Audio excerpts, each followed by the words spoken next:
something came up in class recently that I haven't really been able to get out of my mind, and it had to do with the subject of drug and alcohol, and also hell.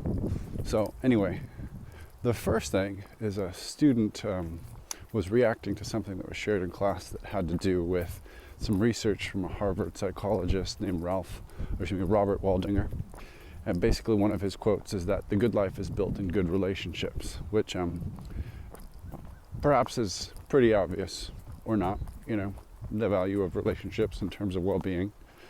Regardless, we talked about the sorts of behaviors that would serve being in good relationship with others, and some of those things had to do with how one takes care of the self, that you don't totally disregard the self in service of others or in service of relationships, and that being too subservient or service-oriented can lead to a disintegration of the self that ultimately might create harm in terms of your close relationships with a spouse or your regard for your children.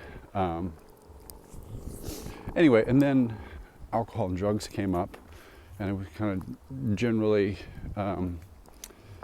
talked about that, alcohol and drugs, certainly an unhealthy relationship to alcohol and drugs would not support that healthy regard for oneself in service of good relationships. And a student chimed in and said, yeah, but alcohol and drugs don't necessarily make a person bad. Bad people would be more inclined to do bad things if they're under the influence, and good people will be more inclined to do good things when they're under the influence. Okay, I don't remember exactly how I responded to this, but since I've taken some time to think about it, I wanted to think about a couple of things about that I find maybe just a little underdeveloped. One is that I don't think, concretely speaking, there is a clean division between good people and bad people. This actually connects to what I wanted to discuss having to do with hell and how that subject came up in class with my seniors. But I think within each person is the potential for great good and great evil. That's kind of affirmed, I think, by taking a nuanced look at history and the different people throughout history that have been categorized as being just evil, individuals or groups of people. More often than not, I think people are just trying to do their best with where they exist within the timeline of human history, and as it concerns Brauffenhofer's ecological system of development, where there's all these different systems that are completely out of an individual's control that influence or inform a person's behavior. With that understanding of the human person, one can't but help conclude that, it's not necessarily that they're good or bad people. Certainly I can make that judgment as an individual, but in an absolute sense, a clean categorization between those two groups, I don't think is valid, and maybe is a little bit showing a little bit of underdevelopment in terms of like our ability to evolve our consciousness and our regard for others. And so in my senior class, the subject of hell came up, and we were talking about this Jesuit priest, 20th century, one of the most highly regarded professors of theology at Boston College. His classes were incredibly popular. Anyway, he was talking about how hell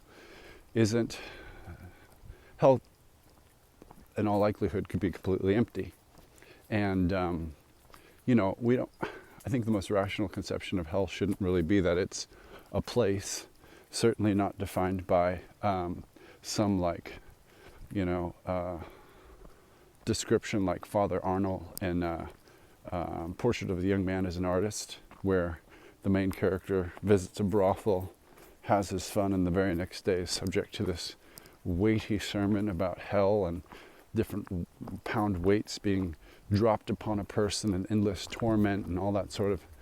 I think the most rational idea of hell comes from C.S. Lewis' Great Divorce, which has to do with just the idea that hell is a self-chosen state of annihilation from all that is, a place where you cannot be saved for or from anything.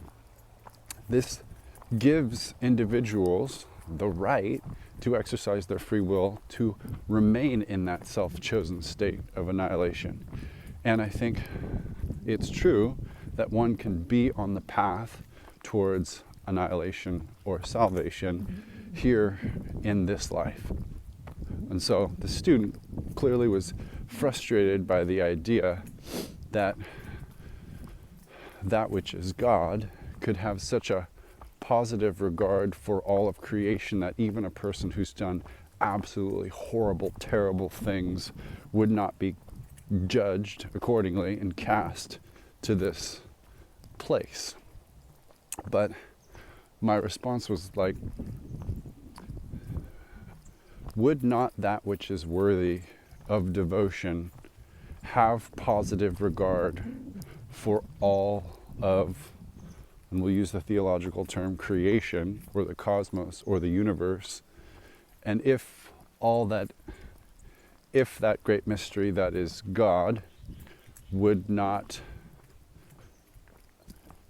relate with love to all that is, wouldn't they not be worthy of worshiping or devotion? Anyway, clearly this was frustrating to the student. Again, this exposes some very concrete thinking about good and bad people and where those people should go and where a person should be cast for eternal damnation. But again, I think our ideas of heaven and hell, God, the devil, Satan, the accuser, the tempter, are all steeped in figurative language, where people throughout time were trying to create images of something that's inherently mysterious and unknowable, which to me doesn't make it any less valuable to consider or think about. But I think it does create a sense of urgency in evolving beyond those overly simplistic understandings of what those ideas are or mean. I just do feel that the most rational understanding of, which is affirmed by modern psychology, the most rational understanding of what heaven is or what salvation is to engage in the radical empathy of the Christ in the Gospels. The heart of the gospel is about a radical sense of inclusion. And if we're rejecting that, then we've lost the heart of the Gospels. I saw something really interesting posted online recently. Somebody chose a selection of text to speak out against the Episcopal bishop that was speaking at the inauguration.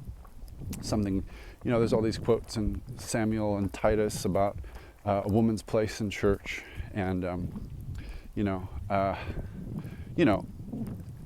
sometimes being overly concerned with the very specific interpretation or reading of Scripture can lose sight of the integrating, love-centered philosophy and spirituality that is at the heart of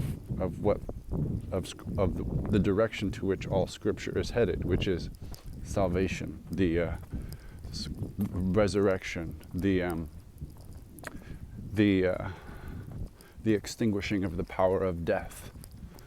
Because if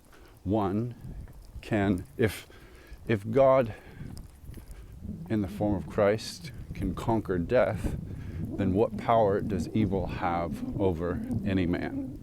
Because ultimately, no material evil can conquer that which is all great and all good and is God, and participating in everlasting life, so to speak, is an exact affront to material evil or institutions that are inherently evil or use the threat of death to control people and deny them the opportunity to be free-thinking, empowered individuals.